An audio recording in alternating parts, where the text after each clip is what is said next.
Hey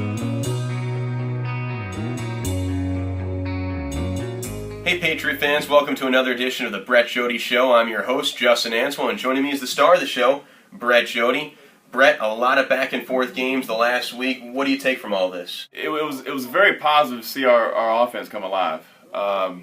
We were giving up some leads late in ball games and stuff, and we kept answering the bell from an offensive standpoint. I'm very happy to see that. The hitters are really coming together, gelling together, and it just doesn't really seem like there's a weak spot in the lineup. So I feel very, very fortunate to have that, and I think those guys are happy to kind of get it clicking on all cylinders with that. How much does Johnny Tucker play a role in that? The leadoff guy, the straw that stirs the drink, the guy that sets the table? I actually talked to Johnny Tucker before the season started, and I was looking at his on-base percentage, and I'm a huge on-base percentage type of guy.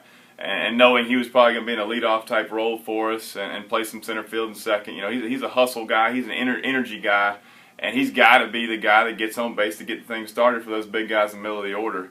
And so we set kind of a number, which I won't tell you here, but we set a number where we wanted him to have a certain on-base percentage. And I think so far this year, he's been coming up in some big situations. He's actually got a good amount of RBIs.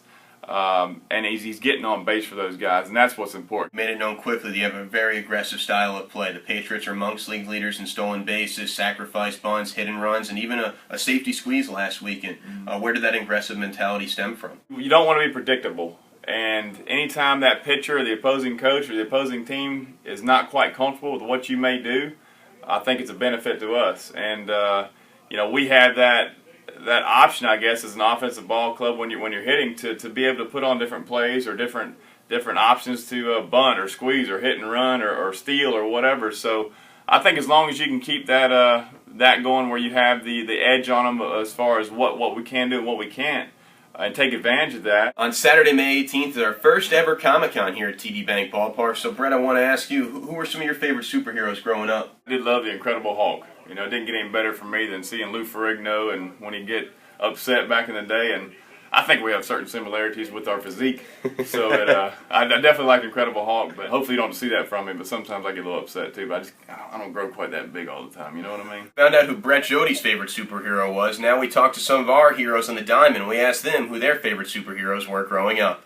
My favorite superhero growing up would have to be Spider-Man. I always liked the idea of him swinging from building to building and climbing up buildings. Growing up, that was something I always liked to do and liked watching. Favorite superhero is Quail Man, because not only did he save the world, but he did it with no violence. He did it with intelligence, patience, and politeness. Plus, who doesn't want to wear a belt around their head? Wolverine. Grew up liking him, some of a leader. When he gets hurt, he heals fast. I feel like I deal with that in my career a lot. Well, that does it for the latest episode of the Brett Jodie Show, Patriot fans. For Brett Jodie, I'm Justin Answell. We'll see you next time.